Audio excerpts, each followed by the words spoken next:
Illegal arrest, we will take action, we will take court case అంట చెప్తున్నారు కదా. పైసల పవరు, పొలిటికల్ పవరు ఉన్న వాళ్ళకి ఇట్లాంటివన్నీ జుజుబీలేమన్నా. మన కవితక్కను అరెస్ట్ చేశారంట ఈడీ వాళ్ళు. హరీష్ రావు గారి నవ్వు, ఆ స్మైల్ చూస్తుంటే నాకు భలే నచ్చింది అన్నమాట. ఏమైంది, ఏం కథ, మంచిగా అయింది అన్నట్టు ఆయన ఫీలింగ్. ఆయన హలో ఫ్రెండ్స్, గుడ్ మార్నింగ్, ఎలా ఉన్నారు? నేను మీ వినోద్, చైనా నుంచి. లెట్ స్టార్ట్ వీడియో స్టార్ట్ చేసే ముందు ఒక డిస్క్లైమర్ మాత్రం వేసుకోవాలన్నమాట. డిస్క్లైమర్ వేసుకోకపోతే చాలా మంది మనోభావాలు దెబ్బతింటాయి. ఎస్పెషల్లీ ఏమంటే పింకీ బ్యాచ్ కి సంబంధించిన వాళ్ళది 90 ml కాలేదు అనమాట. Okay, let start video start చేసే ముందు యాజ్ యూజువల్ మళ్ళీ రిక్వెస్ట్ చేస్తున్నాను చెప్పి అనుకోకండి. ఒక లైక్ మాత్రం ఫస్ట్ షురూ కొట్టండి. మన ఛానల్ కి సబ్స్క్రైబ్ చేసుకోకుండా వీడియో చూసే వాళ్ళైతే సబ్స్క్రైబ్ చేసుకుని మరి వీడియోస్ చూసి సపోర్ట్ చేయాలని చెప్పి నేను కోరుకుంటున్నాను. Okay, let's go. Video start చేసే ముందు ఒక డిస్క్లైమర్ వేయక ముందు ఇంకోటి చెప్పాలబ్బా. ఎందుకంటే చాలా మంది మన వెల్ విషర్స్ చాలా మంది ఉన్నారు. వాళ్ళు ఏమంటారంటే, భయ్యా నీకెందుకు ఈ పొలిటికల్ ఇష్యూస్ అన్ని, నీ పని నువ్వు చేసుకోవచ్చు కదా, నీ వీడియోస్ నువ్వు చేసుకోవచ్చు కదా అని చెప్పేసి సజెషన్స్ ఇస్తూ ఉంటారు.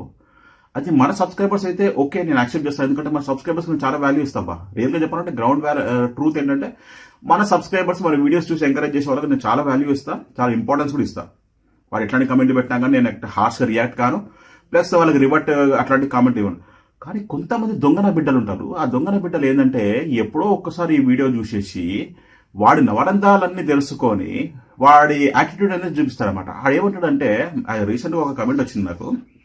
అది ఏమంటాడంటే, అరే నీకెందుకురా, నీ పని నువ్వు చేసుకోవచ్చు కదా, నువ్వు చైనాలో ఉన్నావు కదా, ఇంపోర్ట్ ఎక్స్పోర్ట్ గురించి చెప్పరా అది అని చెప్పేసి, పొలిటికల్ ఇష్యూస్ గురించి నీకెందుకురా ఆ డ్రామాలు చేస్తున్నావు అది అని చెప్పేసి అన్నాడు అనమాట. నాకు కింది నుంచి మీద వరకు మండిపోయింది. అది మంచి స్ట్రాంగ్ రిప్లై ఇచ్చిన. ఏమని ఇచ్చిన అంటే, అరే ఎర్రి పుష్పమా, నువ్వు ఒక పని చేయరా, నా వీడియోలు ఎన్ని ఉండే తెలుస్తారా నీకు, ఇంచుమించు దగ్గర 1000 ఉన్నాయిరా, దాంట్లో 500 వీడియోస్ వరకు అప్రాక్సిమేట్లీ నేను చేసిన దాని గురించి ఎక్స్పోర్ట్స్ గురించి ఇంపోర్ట్స్ గురించి చెప్పినారా నేను అని చెప్పేసి రిప్లై ఇచ్చిన అనమాట.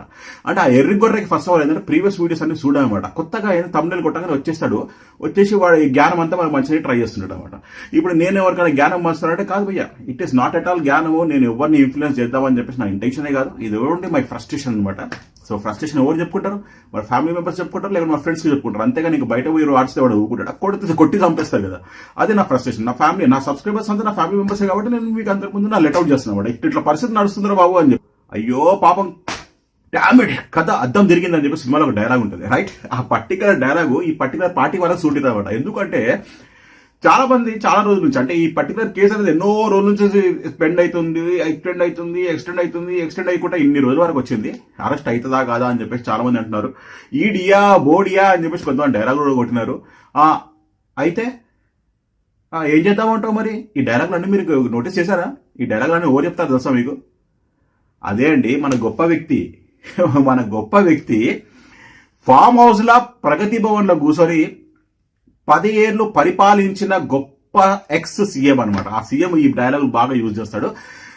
ఎవరి మీద? ఆ క్వశ్చన్ అడిగిన రిపోర్టర్ల మీద, జనాల మీద సెటైరికల్ గా కొన్ని క్వశ్చన్ వేస్తూ ఉంటాం అనమాట. ఎదురు మాటలు ఏంటంటే, ఏం చేద్దామంటావు మరి, ఇప్పుడు జనాలు కూడా అందరు సేమ్ టు సేమ్ ఏం చేద్దామంటావు మరి అని చెప్పేసి అంటా ఉన్నారు మన కవితక్క కేసు గురించి. పాపం అంటూ ఒక ఆడపిల్లని శుక్రవారం పూట, అంటే ఫ్రైడే రోజు ఈవినింగ్ పూట తీసుకుపోయినారని చెప్పేసి మనోళ్ళు గుండెలు బాదుకుంటూ నెక్స్ట్ డే మాత్రం ధర్నా చేశారు. పక్కన ఉన్న జనాలు, అంటే యాక్చువల్లీ ఇదంతా పేడ్ బ్యాచ్ లేదండి, ఈ పొయ్యేసి రోడ్ల మీద బ్లాకులు చేసుకుంటా జనాలు కొంచెం నోటీసులు చేస్తూ ఉంటారు కదా పేడ్ బ్యాచ్లు. ఆ పేడ్ బ్యాచ్లకి జనాలు చెప్తున్నారు అన్నమాట ఎదురు, మీకేమైనా పనిపాటు ఉందా, వాళ్ళు చేసిన కేసు ఏంది, ఏం కథ రాబాయి, మీరు రోడ్ ఎందుకు బ్లాక్ చేస్తున్నారు అని చెప్పేసి ఆడోళ్ళు వచ్చి రోడ్ల మీద, అంటే బస్ స్టాండ్ నుంచి ఆడోళ్ళు వచ్చి తిట్టి పోతా ఉన్నారు అనమాట. అంత దౌర్భాగ్యానికి దిగజారిపోయినారు ఈ నా కొడుకులు. నాకు అర్థం కాదు, వీళ్ళు చేసినది మన ఘనకార్యాల, చిన్న ఘనకార్యాలు. ఎందులోనైనా పొలిటీషియన్స్ మాటలు ఎట్లుండదు సార్, కోట్ల మీద మాట్లాడుతున్నారు. కోట్లే.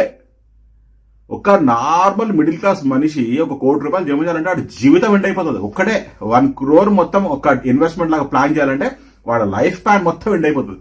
కానీ వీళ్ళు అట్లా కాదబ్బా, వీళ్ళకి ఎంత తిన్నా అగడ ఆడతలేదు అనమాట. ఎంత తిన్నా అగడ ఆడుతుంది. ఆమె ఇల్లు చూస్తే కళ్ళు బయటకు కమ్మినాయి అబ్బా. ఆమె ఇల్లు అది, అమ్మా జీవితం. ఇంతకుముందు ఆమె పరిస్థితి ఎట్లుండే, ఇప్పుడున్న పరిస్థితి ఎట్లుంది, ఏడికలు వచ్చినాయి కదా పైసలు. ఇవన్నీ మనం ఢిల్లీలో లిక్కర్ స్కామ్ లో సంపాదించిన పైసలు కాదబ్బా, ఇవన్నీ తెలంగాణ సొమ్ము, తెలంగాణ జనాల సొమ్ము. ఇది దీని గురించి మనం మాట్లాడినాం అనుకో, అబ్బాబ్బాబ్బాబ్బాబ్బా, వీళ్ళకైతే పింకీలకైతే బండి పోతుంది కింద నుంచి మేరకు. అవన్నీ మాట్లాడద్దు. వీళ్ళ కబ్జాల గురించి మనం మాట్లాడదు, ఈ ల్యాండ్ డీలింగ్ల గురించి మాట్లాడదు. ప్రతి ఒక్క పొలిటిషియన్ రియల్ ఎస్టేట్ బిజినెస్ ఉంటాడబ్బా. అది ఎందుకో నాకు ఇప్పటికీ ఆ కాన్సెప్ట్ అర్థమే కాదు. ఎందుకంటే గవర్నమెంట్ ల్యాండ్ అంటే పుక్కట్లో వచ్చిన ల్యాండ్ మొత్తం కొట్టేసి వీళ్ళు వెంచర్ల మీద వెంచర్ లేచి పడేసి అమ్మి పడేస్తూ ఉంటారు. అది రైట్, అది గ్రౌండ్ ఫ్యాక్ట్ అది. కానీ ఎవడు యాక్సెప్ట్ చేయలేడు. ఎందుకంటే ఆ వెనకాల నిలబడ్డ అమాస్ టెర్రరిస్ట్ల కన్నా డేంజర్ అయిన క్యాండిడేట్ కొంతమంది నిలబడతారు. అంటే పొలిటీషియన్ వెనకాల కొంతమంది ఉంటారు అన్నమాట, పెయిడ్ బ్యాచ్. ఆ బ్యాచ్ నా కొడుకులు ఎంత డేంజర్ కావాలంటే ఆయన బట్టి ఉసుకో అన్నాడంటే కథ వీడు పోయి ఉసుక్కోయి అని మాట్లాడు అని మూపించేస్తాను. మనం లాస్ట్ టైం చూసాం కదా, 10 years పరిపాలన సేమ్ టైం మాదే జరిగిందబ్బా. ఇది కంబైన్ ఆంధ్రప్రదేశ్ ఉన్నప్పుడు మనము ఎప్పుడు ఇంత ఇంత ఫ్రస్ట్రేషన్ ఫీల్ కాదనమాట. యాక్చువల్ ఏంటంటే ఒక రకమైన దాని ఏమంటారు, గుండెల మీద బరువు పెడితే ఎట్లుంటుందో అట్లా ఉండే. యాక్చువల్లీ 10 years పాలన అంటే ఏమైనా మాట్లాడితే ఏమైపోతుందా అని చెప్పేసి సిచ్యువేషన్ అట్లా ఉండే జనాలకు చాలా మందికి, ఈవెన్ ఇంక్లూడింగ్ మీ ఆల్సో. నేను చెప్పాను నా ల్యాండ్ ఇష్యూ గురించి, నాగార్జునగర్లో జరిగిన జాగా గురించి చెప్పాను. అట్లా ఉండే అన్నమాట.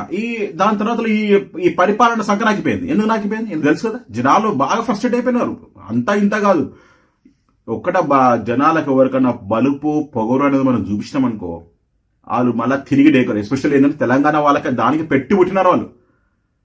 నువ్వు ఎంత పెట్టినా ఎంత తిట్టినా ఏమైనా నేను పట్టించుకోరు. కానీ నువ్వు వాడికి బలుపు చూపించి యాటిట్యూడ్ చూపించినావు అనుకో, అది పెద్ద తలకాయ నొప్పి అయిపోతుంది. ఎక్కడంటే ఎస్పెషల్లీ తెలంగాణ జనాలకి మున్నట్టు మాట్లాడుకుంటా, జనాలను చీప్గా చూసుకుంటా, ఏమంటావు ఏం చేద్దామంటావు మరి అని చెప్పి సెటరికల్ మాటలు తెలుసు కదా ఎట్లా మాట్లాడుతాడు మనోడు.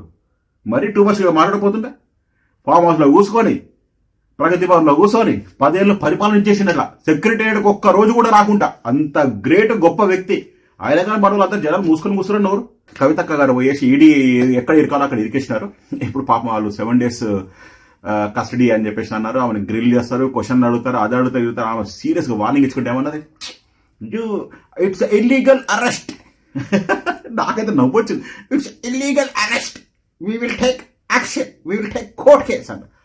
అంటే కొంచెమన్నా ఉండాలా అంటే వాళ్ళు అంటే గవర్నమెంట్ డిపార్ట్మెంట్ సంబంధించిన వాళ్ళు మరీ అంత పిచ్చోళ్ళు అయితే కాదు కదా. అదంతా ఐపీఎస్ ఆఫీసర్లు కదా, ఐపీఎస్ ఐఏఎస్ చదువుకున్న క్యాండిడేట్లు వాళ్ళు, పెద్ద పెద్ద హోదాలు అనుభవించి ఆ లెవెల్కి వచ్చిన వాళ్ళు. వాళ్ళని ఇష్టం ఉన్నట్టు ఏళ్ళు చూపించుకొని మాట్లాడితే వాళ్ళు వదులుతారా? మంచి వాళ్ళే ఈడీ కేసులు ఇరుక్కొని ఎక్కడెక్కడ కష్టపడాలో అన్ని కష్టాలు పడ్డారు అన్నమాట.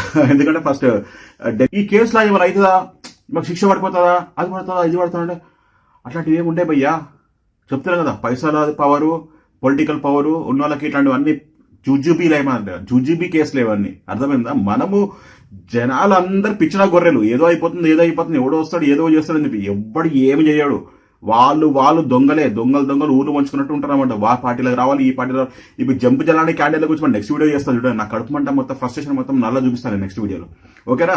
సో హోప్ ఈ వీడియోలో ఎంత మటుకు మీకు కనుక మన వీడియో నచ్చితే ప్లీజ్ మన ఛానల్ లైక్ ఫస్ట్ కొట్టండి, మీ ఫ్రెండ్స్ మన వీడియో షేర్ చేసి మన ఛానల్ సపోర్ట్ చేయండి. Okay friend, by by, have a nice day, జై హింద్.